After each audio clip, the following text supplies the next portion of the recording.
नमस्कार, स्वागत है आपका। साथों में आपके आहाना पुंज। कहने और सुनने में ये लाइन बहुत सुकून देती है। Live in Durg but feels like Raipur. स्वाभाविक भी है कि छत्तीसगढ़ की राजधानी से सटा इलाका, यदि लोगों को अपना आशियाना लगता है या वहां पर अपना आशियाना मिल जाए तो भले ही जिला कोई भी हो, क्या फर्क पड़ता है। लेकिन विडंबना यहाँ पर यह है कि कुछ लोग हर मौके पर केवल अपनी भलाई सोचते हैं।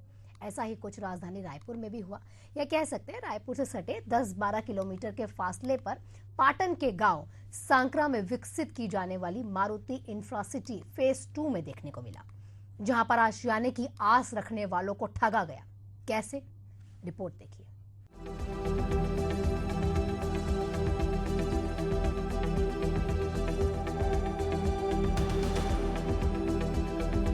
जिंदगी में हर किसी का अरमान होता है कि उसका अपना आशियाना हो, भले ही पैतृक संपत्ति के तौर पर करोड़ों की जायदाद ही क्यों ना मिल जाए। पर राजधानी में कारोबार है, नौकरी है, तो अपनी हैसियत के मुताबिक लोग आशियाना तलाशते हैं।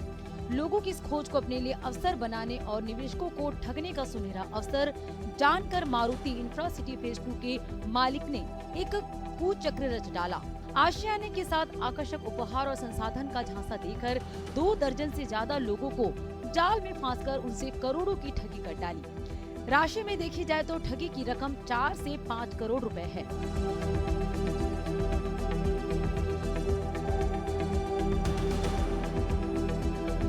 ठगी के शिकार हुए निवेशकों का कहना है कि इस फ्रॉड में प्रमोटर, बिल्डिंग कॉन्ट्रैक्टर, शैली एसेट्स एंड डेवलपर्स के साथ सबसे प्रमुख भूमिका भू संपदा प्रोजेक्ट मारुति इंफ्रासिटी फेज 2 के डायरेक्टर परगुन छाबड़ा और मोनेन्द्र छाबड़ा की है। रिश्ते में पति पत्नी छाबड़ा दंपत्ति ही है, जिनके खिलाफ रेरा ने कार्रवाई करते हुए 50 लाख का जुर्माना किया है। मारुति इंफ्रा सांकरा के संबंध में जो आप बता रहे हैं, उनके शिकायत के बाद स्विमोटो प्राधिकरण में केस दर्ज किया गया था और उसमें 17 फरवरी को उसमें माननीय प्राधिकरण ने आदेश जारी किया है और वो नियत अवधि में अगर पारित आदेश के अनुरूप अगर वो शास्ती राशि जमा नहीं करते हैं तो इसके लिए हमारे एग्जीक्यूटिंग कोर्ट जो है वहाँ पे भी जो उसके वो रिस्पोंडेंट्स हैं या जो भी इसके पीड़ित हैं वो वहाँ पे अपील कर सकते हैं कि इनके द्वारा अनुपालन नहीं किया है करके। और इसके अतिरिक्त आदेश के बाद 6 महीने का अपील का भी समय होता है, तो अपील की भी अवधि अभी समय सीमा में है, तो उसके अनुसार आगे कार्रवाई की जाएगी। उसके लिए हमारे यहाँ जो एग्जीक्यूटिंग के केसेस लगते हैं उसमें दर्ज करने के उपरांत उसमें आरआरसी के तहत प्रकरणों को दर्ज किया जाता है और उसमें आरआरसी के नियमों के तहत कार्रवाई की जाती है।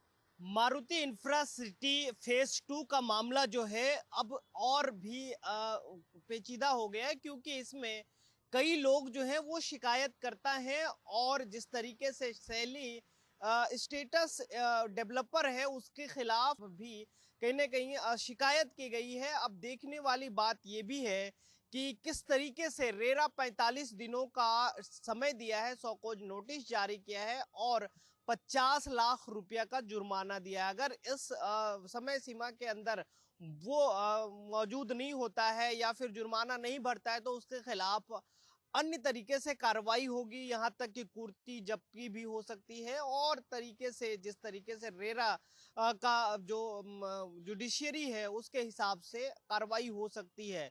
लेकिन इस बार जो शिकायत करता है उनसे हम बातचीत करेंगे और किस तरीके से उनके सपनों के साथ ये सपने के सौदागर जो हैं वो खिलवाड़ किए हैं वो आपको मैं बताऊंगा, क्योंकि अब एक एपिसोड के बाद दूसरा एपिसोड हम इसलिए भी लाना चाह रहे हैं ताकि समझ सकें आप कि किस तरीके से डेवलपिंग के नाम पर ये लोगों को झांसे में ले रहे हैं और अपना शिकार बना रहे हैं। दरअसल ये मामला मारुति इंफ्रासिटी फेज 2 से जुड़ा है, जहां प्लाट खरीदने वाले परिवारों ने इसकी शिकायत रेरा में की थी।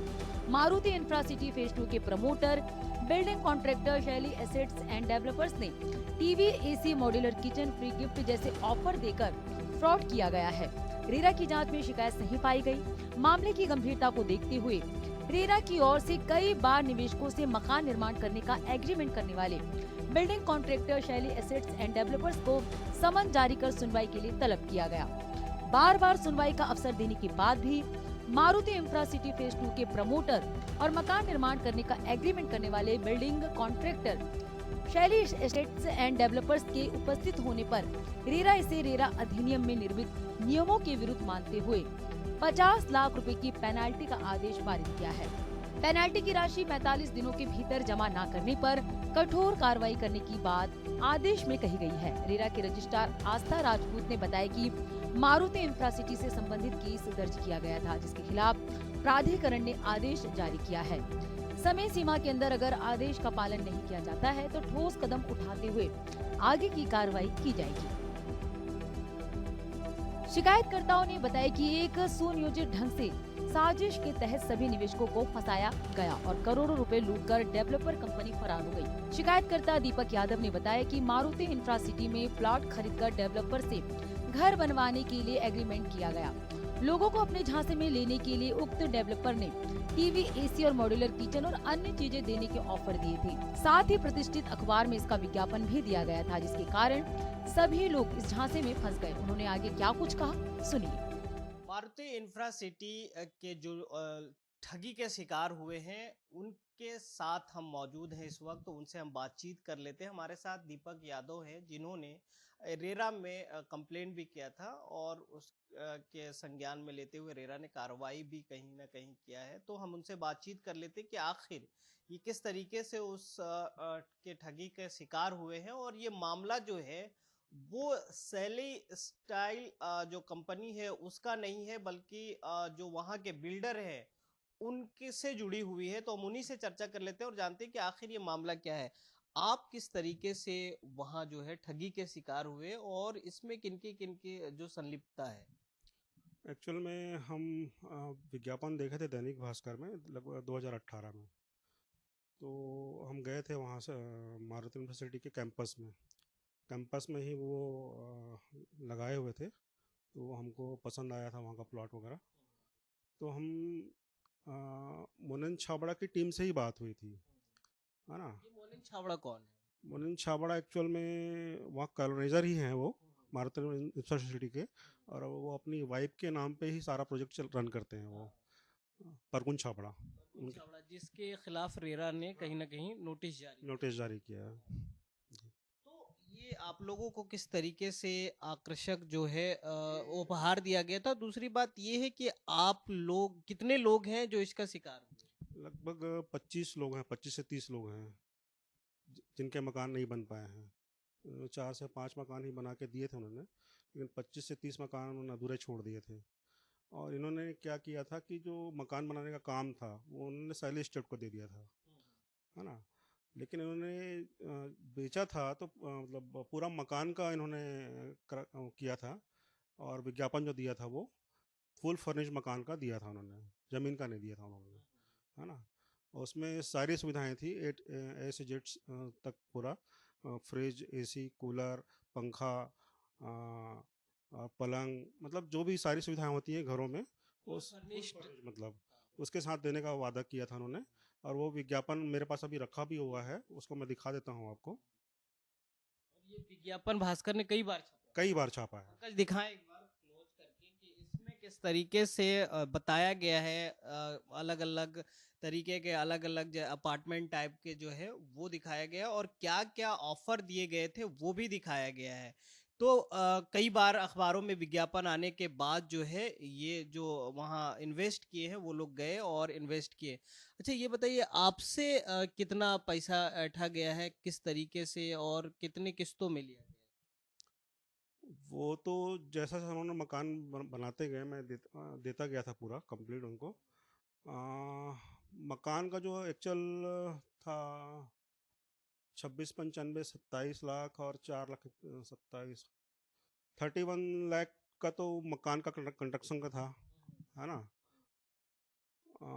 31 और लगभग 5 लाख उसका था, सामान का पूरा था, तो सारा हमने दे दिया था उनको। और मिला कितना आपको?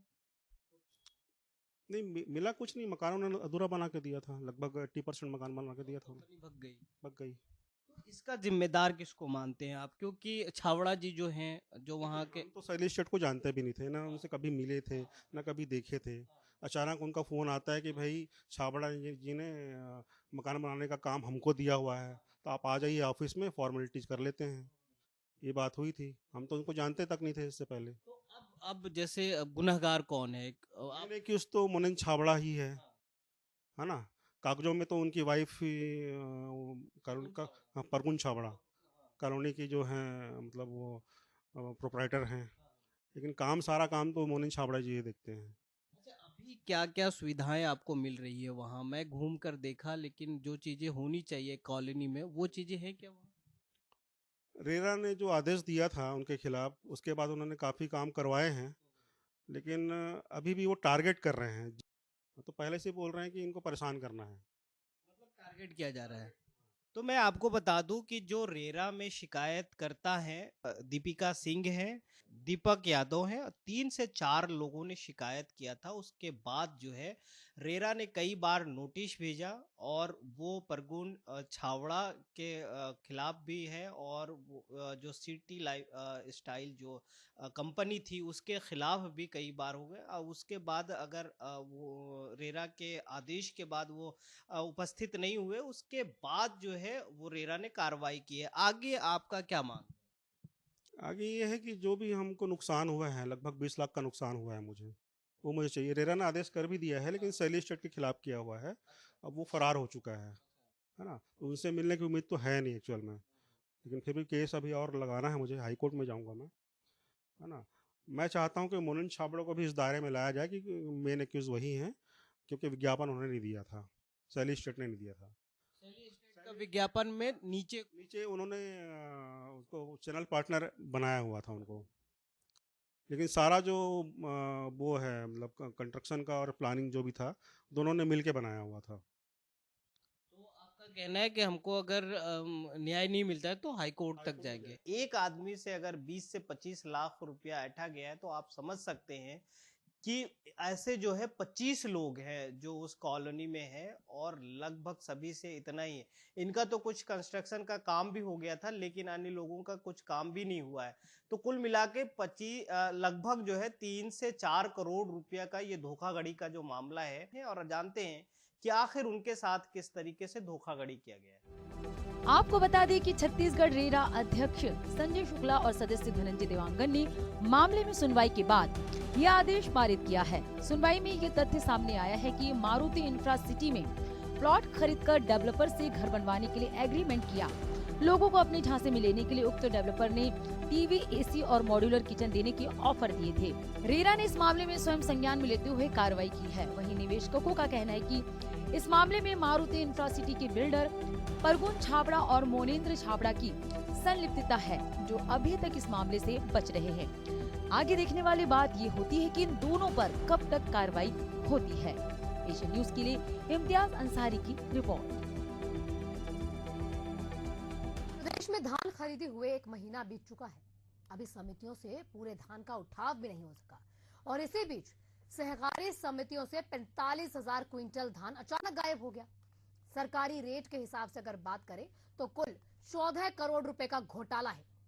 सरकारी धन में ये किसने बंदरबाट की है, ये जानने के लिए रिपोर्ट देखिए।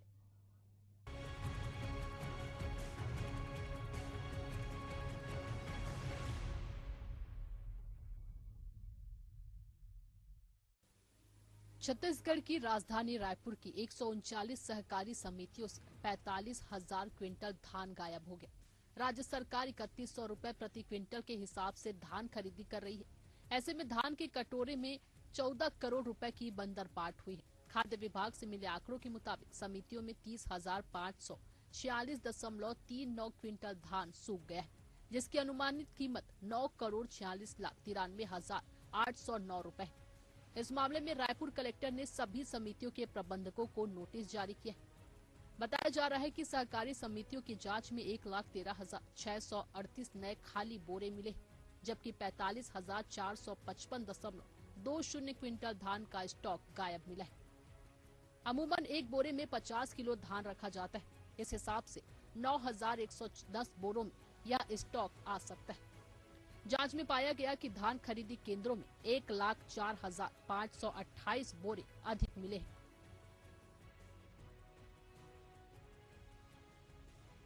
रायपुर की 139 समितियों से 45,000 क्विंटल धान गायब। धान के कटोरे में 14 करोड़ रुपए की बंदरबाट हुई। 30,546 क्विंटल धान सूख गया, जिसकी कीमत 9,46,93,809 रुपए है।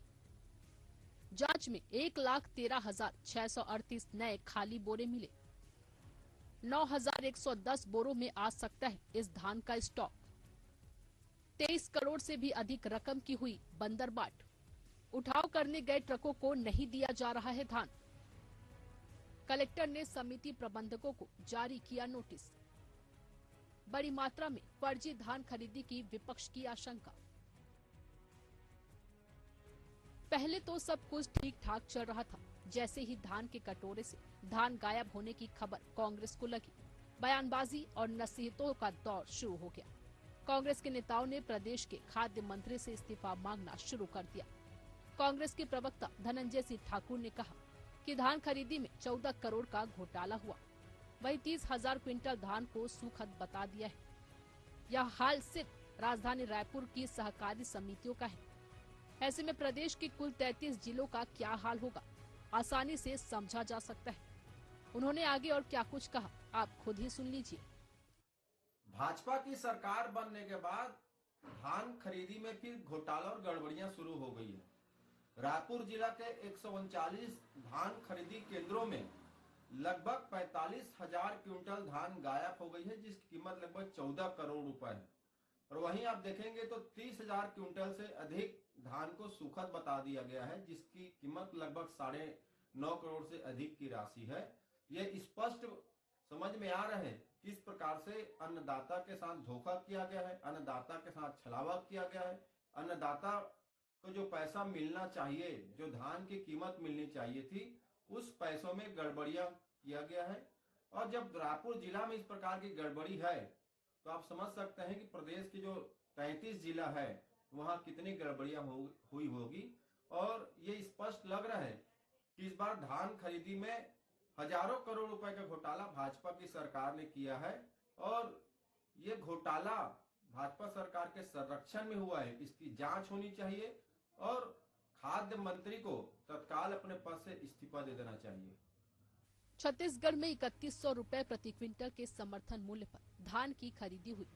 धान और चावल की आवक पर धान खरीदी तक रोक रहती है, जबकि राइस मिलरों से चावल 6 महीने तक लिया जाता है। इस दौरान दूसरे राज्यों से बड़ी मात्रा में धान लाकर राइस मिलरों द्वारा मिलिंग करके जमा किया जाता है। विधायक सुनील सोनी ने कहा कि सदन में खाद्य मंत्री ने सभी सवालों का स्पष्ट जवाब दिया है। उनके जवाब से विपक्षी भी संतुष्ट हैं। प्रदेश में हुई धान खरीदी में पूरी पारदर्शिता बरती गई है। सरकार ने सभी किसानों से धान खरीदी की है। उठाव भी खरीदी केंद्रों में चल रहा है। अगर ऐसी कोई शिकायत आती है तो जांच के बाद संबंधित अधिकारी पर कार्रवाई भी होगी। देखिए, धान के संदर्भ में मंत्री जी ने पूरा स्पष्ट जवाब दिया है और जो विपक्ष के लोग हैं वो भी संतुष्ट हुए हैं। धान के अंदर में खरीदी में पूरी पारदर्शिता है। जहां पर कमी पाई जा रही है उसको ठीक करने का काम भी उसी वक्त सरकार जो है निर्देशित करके अधिकारियों से कर दिया है। किसी किसान को नुकसान ना हो, इसका पूरा ध्यान सरकार ने रखा है। मैंने कहा ना कि किसी का नुकसान ना हो और अगर उसकी शिकायत है तो उसका तत्काल निराकरण हो रहा है। निश्चित तौर पर उस अधिकारी कर्मचारी के ऊपर कार्रवाई भी हो रही है। भाजपा विधायक सोनी का पारदर्शिता का दावा और सहकारी समितियों से 45,000 क्विंटल धान का लापता होना, कागजों में 9 करोड़ के धान की सूखत अपने आप ही कांग्रेस के दावों पर मुहर लगा रही है। ऐसे में सबसे बड़ा सवाल तो ये है कि क्या सरकार धान खरीदी में बंदर बांटकर करोड़ों की चपत लगाने वालों के चेहरे बेनकाब कर पाएगी। एशियन न्यूज के लिए शशिकांत साहू की रिपोर्ट। गरीब किसान, मजदूर और मजबूर सियासत के खंभे हैं। छत्तीसगढ़ में गांव गरीब किसान मजदूर पर राजनीति तो सालों से होती है, मगर अब कुछ दिनों से गरीबों के आशियाने पर भी सियासत जमकर होती है। पिछली सरकार ये दम भरती है कि उसने गरीबों के सर पर छत मयस्सर करवाई है। दूसरी ओर सत्ता में बैठी सरकार यानी कि बीजेपी की सरकार का ये आरोप रहता है कि कांग्रेस ने तो गरीबों के आवाज को अटकाने, भटकाने और लटकाने के काम किए हैं। आखिर गरीबों के आशियाने पर अड़ंगा किसने डाला? रिपोर्ट देखिए।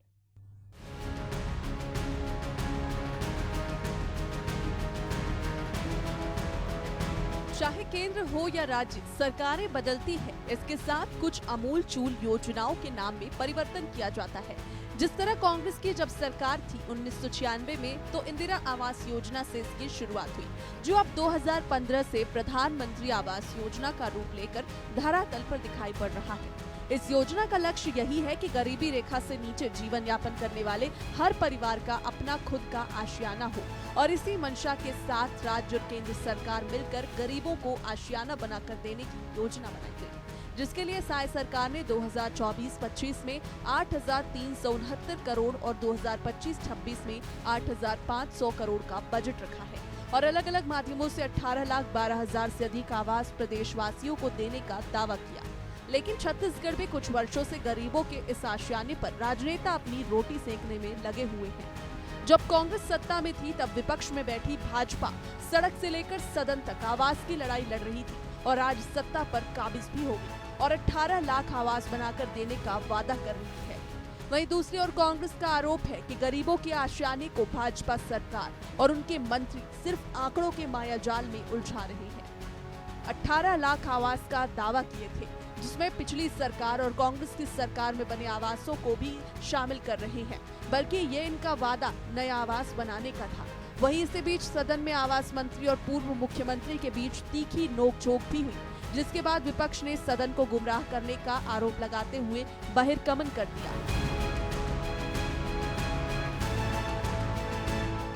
सदन में गरीबों की आवास के मसले को लेकर जब सवाल खड़ा हुआ, विपक्ष और सत्ता पक्ष के बीच वार पलटवार हमेशा सदन में देखने को मिला है। वहीं आज सदन में आवास के मुद्दे पर जमकर सियासत हुई है। मामले में पूर्व मुख्यमंत्री भूपेश बघेल ने कहा कि प्रधानमंत्री आवास का साधारण प्रश्न पूछा गया। 2016 के मुख्यमंत्री डॉक्टर रमन सिंह ने कार्यकाल में प्रधानमंत्री आवास का काम पूरा नहीं हुआ। कांग्रेस पर आरोप लगाया गया कि कांग्रेस शासनकाल में कोई काम नहीं हुआ। आर्थिक सर्वेक्षण के आधार पर 2021-22 में प्रधानमंत्री आवास स्वीकृत हुए थे। 6 लाख से अधिक प्रधानमंत्री आवास कांग्रेस कार्यकाल में बने। आंकड़ों के अनुसार सरकार का झूठ पकड़ा गया। उप मुख्यमंत्री के पास उत्तर नहीं था, इसलिए प्रवचन दे रहे थे।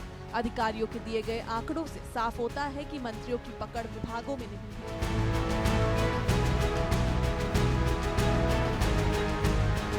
मैंने कहा आवास योजना कितने हैं, आवास प्लस में कितना है, आवास प्लस में कितना है, वो भी उत्तर नहीं दे रहे थे। प्रवचन ही नहीं कर रहे थे, क्या कर रहे थे वो? उत्तर उनके पास था नहीं। अब वो बोल दिए कि वित्तीय वर्ष और जो वार्षिक कैलेंडर है उसके हिसाब से, तो उसके हिसाब से भी अंतर क्यों आना चाहिए? अंतर थोड़ा बहुत हो सकता है, लेकिन 13,000 और 1,65,000 में बहुत अंतर होता है। और 6 में यदि वित्तीय वर्ष के हिसाब से करें तो आर्थिक सर्वेक्षण में 24-25 में आपने 6 कहा और पुन्नूलाल मोहले को वार्षिक वित्तीय वर्ष में 13,000 आपने उत्तर दिया, 13,170। तो दोनों आंकड़े में अंतर क्यों? 6 और 13,170 में बहुत अंतर है। तो आपके आंकड़े ही गलत हैं। तो ये कौन बनाया इसको उत्तर? अब सब समय समाप्त हो गया था, इसलिए हमने आग्रह किया कि ये जो आंकड़े आ रहे हैं आपके विभाग के द्वारा दिया गया है, तीनों आंकड़े में सही कौन है, मंत्री जी अभी बता दें। सदन में हंगामा और विपक्ष के बहिर्गमन व तमाम आरोपों को लेकर पंचायत एवं आवास मंत्री विजय शर्मा ने पलटवार करते हुए कहा कि भूपेश बघेल को ये प्रवचन इसलिए लग रहा था क्योंकि पूरा ठिकरा उनके ही सिर पर फूट रहा था। और ये सिर्फ मैं नहीं कह रहा हूँ, टीएस सिंहदेव ने भी केंद्र से स्वीकृत आवास नहीं ले जाने के कारण ही अपने पद से इस्तीफा दिया था। गरीबों के साथ जो छत्तीसगढ़ में इन्होंने किया वह बहुत गलत है और मैं कुछ न कहूँ, लेकिन आंकड़े झूठ नहीं बोलते। केंद्र से लाखों आवास स्वीकृत किए गए, लेकिन इन्होंने मना कर दिया था। उस समय जितना आवास मिल सकता था इन्होंने सारा छोड़ा है। पंचायत एवं आवास मंत्री विजय शर्मा ने ऐसा आरोप लगाकर कांग्रेस को ही कटघरे में खड़ा कर दिया। प्रवचन उनको इसलिए लग रहा था क्योंकि ये पूरा ठेकरा उनके सर पर फूटता है। ये मैं नहीं कह रहा हूँ भाई, टीएस सिंहदेव जी ने भी उस समय यही कह करके अपने विभाग को छोड़ा हुआ था। और ये आंकड़े कहते हैं, मेरे पास वो दस्तावेज है, जिस दस्तावेज के आधार पर भाई तो उस समय ही नहीं हो पाया उसको दिखाने के लिए, जिस दस्तावेज के आधार पर यहाँ पर ये राज्य की सरकार ने राशि लेने से, आवंटन लेने से मना कर दिया था। ये दस्तावेज है मेरे पास। गरीबों के साथ जो कुछ छत्तीसगढ़ में हुआ, जो कुछ इन्होंने जानबूझ कर किया, ये बहुत गलत है। ऐसा नहीं किया जाता है, सिर्फ इसलिए क्योंकि इसमें प्रधानमंत्री शब्द जुड़ गया है। अगर ऐसा किया गया है तो ऐसा किया ही गया है, ये बहुत गलत किया गया है। और आंकड़े मैं ना कहूँ, कुछ ना कहूँ, कोई बात नहीं, आप मेरे लिए सामने बहिर्गमन करके निकल जाएं, कोई बात नहीं। अगर आप वहाँ हल्ला करते हैं, नहीं सुन पड़े, तो कह रहे हैं अपनी कथा, और एक एक घटनाक्रम आज सब कुछ अपनी कथा कह रहा है। किस तरीके से आपको लाखों आवास स्वीकृत किए गए और आपने लिखकर मना कर दिया कि हम इतने आवास नहीं ले सकते, हम 1,51,000 आवास ही लेंगे। वो डायरी भी, वो लेटर भी आपका मेरे पास है। बहरहाल भाजपा और कांग्रेस की तू मैं में अगर कोई पेंडुलम की तरह लटका हुआ है तो वह इस प्रदेश का गरीब मजदूर और मजबूर इंसान है। अपनी अपनी सियासत की शान बखार रहे दोनों ही दलों की मंशा ही इनको अटकाने, भटकाने और लटकाने की ज्यादा रही है। ऐसे में देखने वाली बात होगी कि 18,12,000 से अधिक आवास देने का अपना वादा सीएम साई की सरकार कब पूरा कर पाएगी। एशियन न्यूज के लिए शशिकांत साहू की रिपोर्ट। इसी के साथ इस बुलेटिन में फिलहाल इतना ही। देखते रहिए एशियन न्यूज।